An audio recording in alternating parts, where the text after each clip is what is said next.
आखिर क्यों पूरी दुनिया एक बच्चे के पीछे पड़ गई। कहानी की शुरुआत होती है एक तेजी से भागते हुए लड़के से, जिसे अचानक अपने पीछे गरजते हुए इंजन की आवाज सुनाई देती है।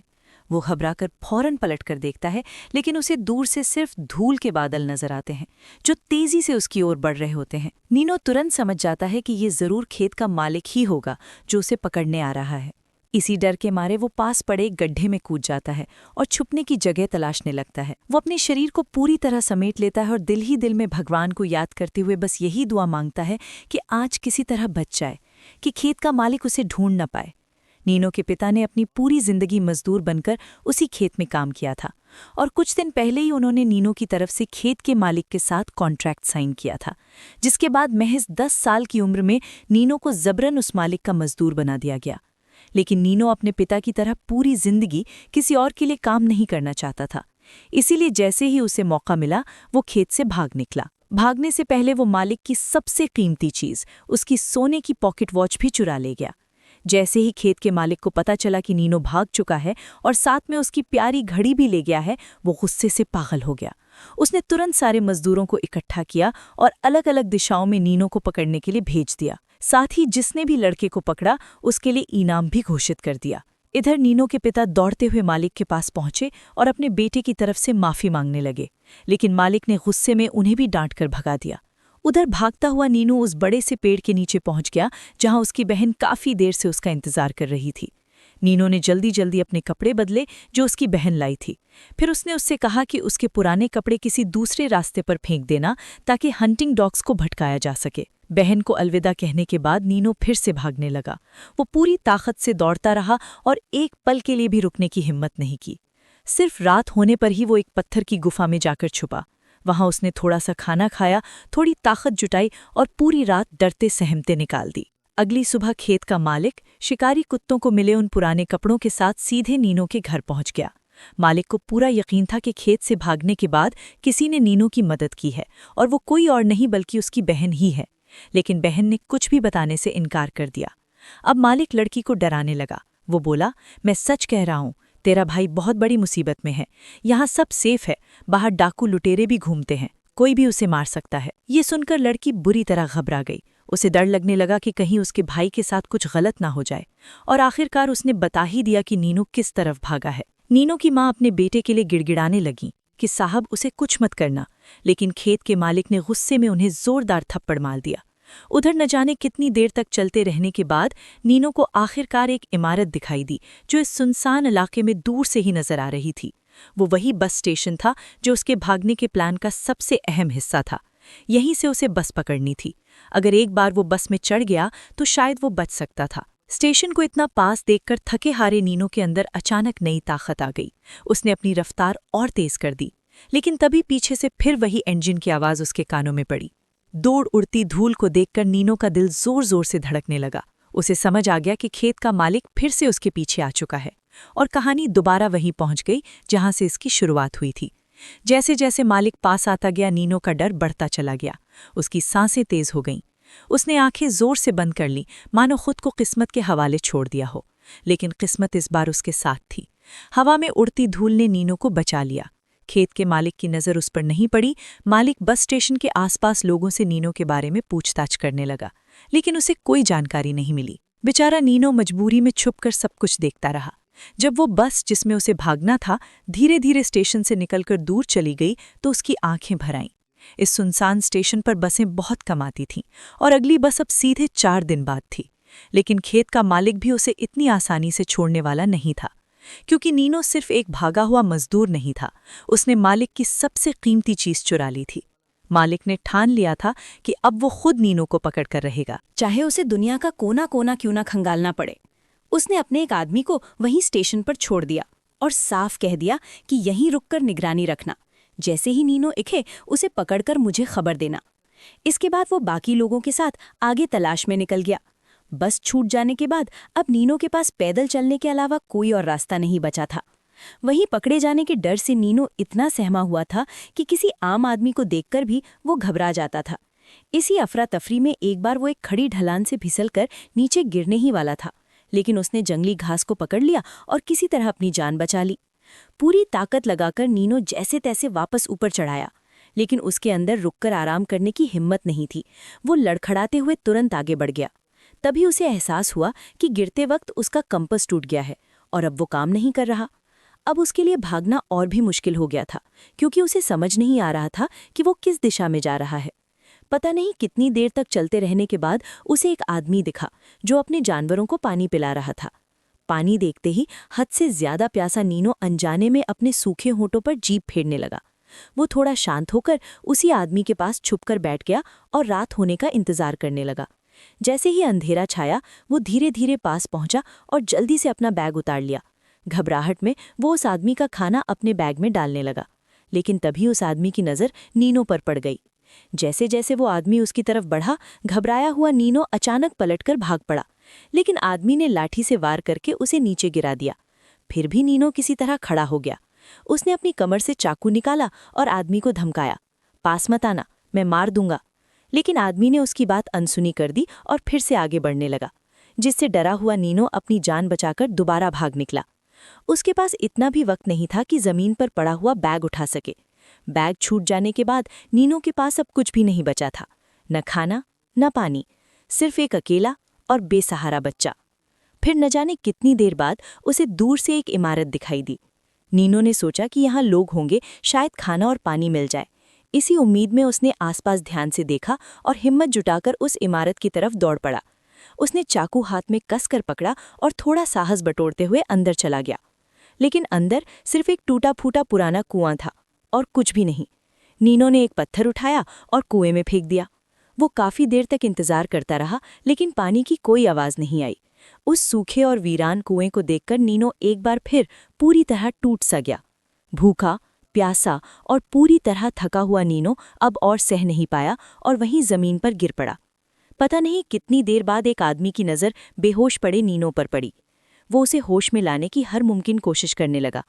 खतरा महसूस होते ही नीनो ने तुरंत अपना चाकू उठाया और खुद को बचाने की कोशिश की, लेकिन बहुत ज्यादा कमजोर होने की वजह से वो उस आदमी के सामने टिक नहीं पाया और आदमी ने उसे आसानी से काबू में कर लिया। नीनो की जान बचाने के लिए उस आदमी ने कपड़े के टुकड़े को पानी में भिगोकर उसके होंठों पर रखा और धीरे धीरे उसे मौत के मुंह से वापस ले आया। जब नीनो को होश आया तो उसे एहसास हुआ कि जिस आदमी ने उसकी जान बचाई वो कोई और नहीं बल्कि वही आदमी था जो थोड़ी देर पहले जानवरों को पानी पिला रहा था। उस आदमी ने नीनो से खाना चुराने की कोई बात नहीं की, बल्कि खुशी खुशी अपना सारा सामान उसके साथ बांट लिया। जो बैग नीनो गलती से छोड़ आया था वो भी उसने वापस लौटा दिया। उसी दिन से दोनों साथ साथ सफ़र करने लगे। उस नेकदिल इंसान ने अपना सिर ढकने वाला कपड़ा भी नीनो को दे दिया ताकि वो तेज धूप से बच सके। लेकिन उस आदमी के पास खाना पहले ही कम था और अब 2 लोगों में बांटना पड़ रहा था। इसलिए उन्होंने एक सिस्टम बनाया। एक दिन खाना खाते और अगले दिन भूखे रहकर सिर्फ पानी पर गुजारा करते।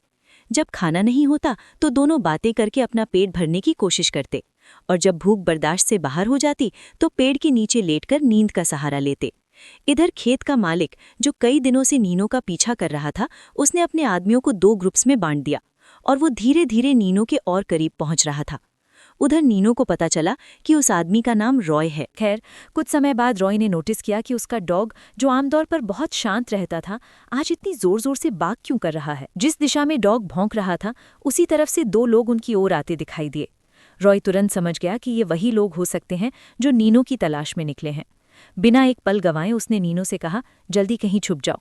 ये सुनते ही नीनो ने चारों ओर नज़र दौड़ाई और छुपने की जगह खोजने लगा। कुछ ही देर में दोनों पीछा करने वाले वहां पहुंच गए और सख्त लहजे में रॉय से सवाल करने लगे, नीनो कहाँ है? रॉय ने पूरी शांति के साथ जवाब दिया, मैं किसी नीनो को नहीं जानता। उसने उनके हर सवाल का जवाब इतनी सफाई से दिया कि उन्हें जरा भी शक नहीं हुआ। जैसे ही वे रॉय की बातों पर भरोसा करके वहां से जाने लगे, तभी अचानक उनका हंटिंग डॉग फिर से जोर जोर से भौंकने लगा। वो पास के उस सूखे कुएं की तरफ इशारा कर रहा था। उनमें से एक आदमी ने तुरंत सूखी घास में आग लगाई और उसे कुएं के मुंह पर फेंक दिया। नीचे छुपा हुआ नीनो पूरी तरह डर गया। वो सांस भी बेहद धीरे धीरे लेने लगा ताकि किसी को अंदाजा न हो कि वो वहीं छुपा हुआ है। फिर भी उन लोगों में से एक ने अपनी राइफल निकाली और सीधे कुएं के अंदर गोली चला दी, लेकिन किस्मत से नीनो को कुछ नहीं हुआ। उनका ध्यान हटाने के लिए रॉय ने कहा, कल मैंने पास की वैली में बहुत सारे गिद्ध देखे थे। वे आसमान में चक्कर लगा रहे थे। हो सकता है लड़का वहीं पड़ा हो, अब तक मर भी गया होगा। यहाँ खाने को क्या मिलेगा? उसकी बात सुनकर उनमें से एक आदमी मान गया, लेकिन दूसरा अचानक शक में आ गया। उसने सवाल किया, तुमने पेशाब कहाँ किया था? दरअसल दीवार के एक कोने में किसी ने पेशाब किया हुआ था और वो नीनो ही था। इसी बात से वो आदमी ये जांचना चाहता था कि रॉय कहीं झूठ तो नहीं बोल रहा। सही जगह याद ना होने की वजह से रॉय ने अंदाजे से जवाब दे दिया और यही उसकी सबसे बड़ी गलती बन गई। अगले ही पल उन लोगों ने रॉय को बेरहमी से पीटना शुरू कर दिया। फिर भी रॉय ने नीनो के बारे में कुछ नहीं बताया। तब उन्होंने अपनी स्ट्रैटेजी बदल ली और अब नरमी से बात करने लगे। लेकिन चाहे जितनी भी कोशिश कर ली जाए, रॉय बस यही कहता रहा, मैंने किसी बच्चे को नहीं देखा। उसे तोड़ने के लिए रॉय ने अपने सामने ही उसकी भेड़ों को काट डाला। वही भेड़ें उसके जीने का एकमात्र सहारा थीं। अपनी आंखों के सामने उन्हें मरते देखकर रॉय के अंदर आग सी लग गई, लेकिन फिर भी उसने नीनो के बारे में कुछ नहीं कहा। इसके बाद पीछा करने वालों ने मरी हुई भेड़ों को सीधे उसी सूखे कुएं में फेंक दिया जहां नीचे नीनो छुपा हुआ था। नीनो एक एक शव को अपने पास गिरते हुए देख रहा था। उसका दिल गुस्से से भर चुका था और आखिर में उन्होंने रॉय के प्यारे डॉग को भी उसी कुएं में फेंक दिया। अब नीनो से और छुपा नहीं गया। वो तुरंत खड़ा हुआ और ऊपर चढ़ने लगा। कुएं के किनारे पहुंचकर उसने देखा कि जिस आदमी ने उसकी जान बचाई थी उसी पर ये जालिम घोड़े से बांधकर जुल्म कर रहे थे। वे घोड़े को गोल गोल घुमाकर रॉय को जमीन पर घसीट रहे थे, कभी तेज कभी धीमा, बस उसकी जान के साथ खेल रहे थे। खून से लथपथ और घायल रॉय नीचे से नीनो को कुएं के किनारे लटक देख रहा था। उसने हल्के से सिर हिलाकर इशारा किया, कोई बेवकूफ़ी मत करना। लेकिन उसी पल नीनो की नज़र कुएं के पास पड़ी राइफल पर पड़ गई। किसी तरह हिम्मत जुटाकर वो बाहर निकल आया। जब हमलावर ध्यान नहीं दे रहे थे, उसने राइफल उठा ली। नीनो के हाथ में गन देखकर उन लोगों को हंसी आ गई। उन्हें लगा इतना छोटा बच्चा क्या ही गोली चला लेगा, इसीलिए वे हाथ ऊपर करके धीरे धीरे उसकी तरफ बढ़ने लगे।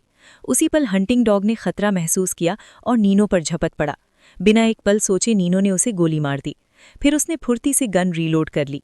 नीनो की इस तेजी को देखकर सारे हमलावर सन्न रह गए। इसी बीच घोड़े पर बैठे एक आदमी ने मौका देखकर अपनी राइफल उठाने की कोशिश की, लेकिन उसे पता नहीं था कि नीनो ये सब पहले से देख रहा है। नीनो ने एम लगाया और एक ही गोली में घोड़े पर बैठे आदमी को नीचे गिरा दिया। उस आदमी ने भी गोली चलाई, लेकिन उसका निशाना चूक गया। वो सीधी उसके अपने साथी को लग गई, जिसकी मौके पर ही मौत हो गई। हालांकि घोड़े वाला आदमी पूरी तरह मरा नहीं था, उसे सिर्फ कान पर चोट लगी थी। हार ना मानते हुए वो फिर से राइफल उठाने लगा ताकि दोबारा हमला कर सके, लेकिन इसी बीच रॉय ने आखिरी ताकत लगाकर उसे फिर से काबू में कर लिया। इतना सब कुछ सहने के बाद भी वो नेकदिल इंसान किसी की जान लेने के बारे में सोच भी नहीं सकता था। इसी वजह से उसने पीछा करने वालों को जिंदा छोड़ देने का फैसला किया। अपनी बेइज्जती महसूस करके वे शिकारी चुपचाप वहां से निकल गए। उनके जाने के बाद नीनो और रॉय ने मिस फायर में मारे गए उस आदमी को दफना दिया और बिना वक्त गवाए जल्दी जल्दी वहां से निकल पड़े। उन्हें डर था कि जिस आदमी को उन्होंने छोड़ा है वो कहीं और लोगों को लेकर वापस न आ जाए। लेकिन रॉय की हालत अब बहुत ज्यादा खराब हो चुकी थी। इतनी मार पड़ी थी कि उसका शरीर अब उसका साथ नहीं दे रहा था, इसलिए ज्यादा दूर जाने से पहले ही दोनों को रुककर आराम करना पड़ा। उस पल से घायल रॉय की देखभाल की पूरी जिम्मेदारी छोटे से नीनो पर आ गई।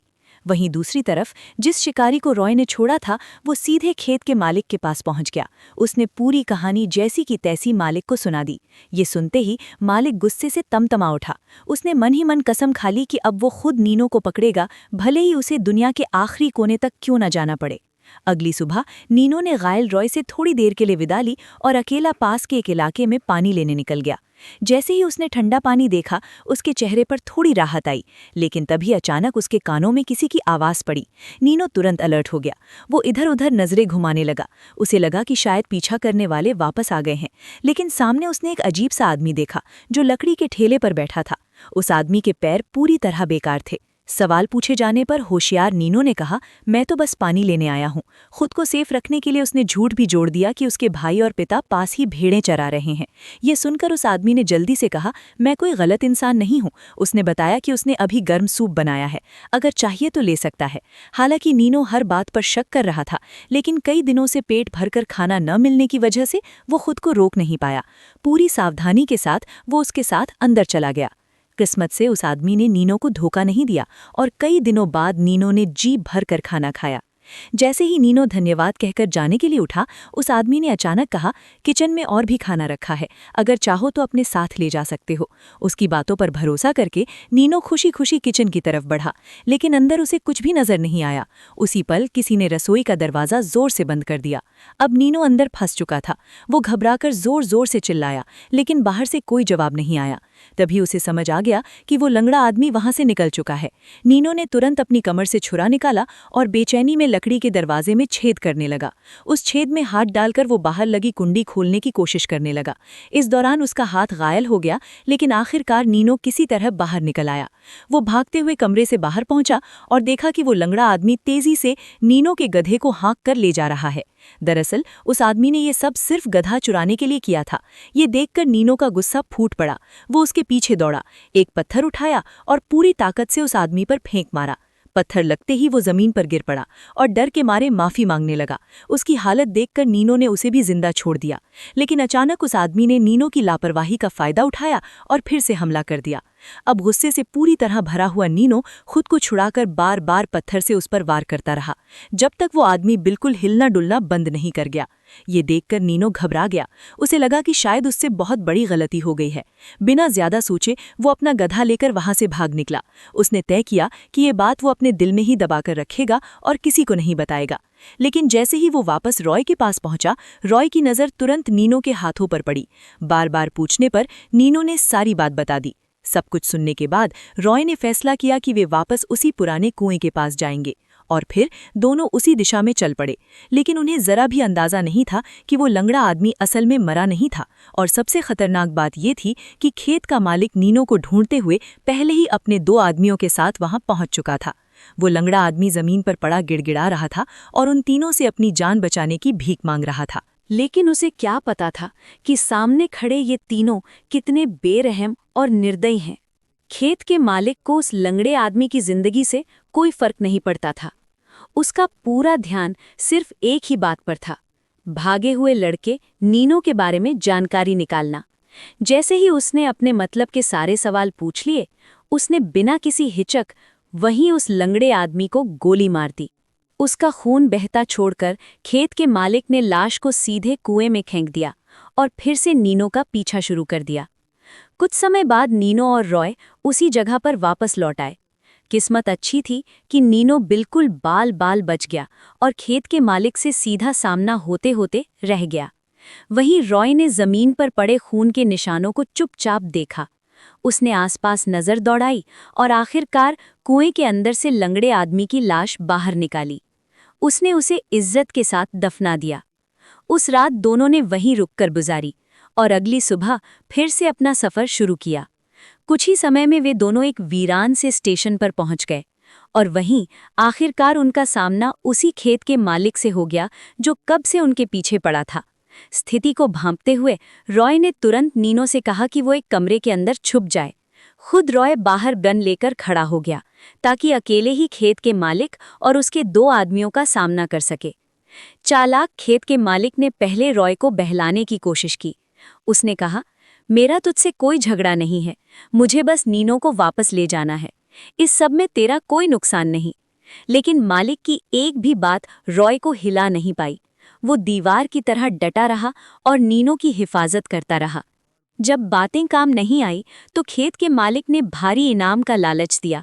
उसने चाहा कि पैसे देखकर रॉय कमजोर पड़ जाए और नीनो को उसके हवाले कर दे, लेकिन इतना बड़ा लालच भी रॉय के चेहरे पर जरा सी भी झिझक नहीं ला पाया। अब खेत के मालिक के पास कोई और रास्ता नहीं बचा था।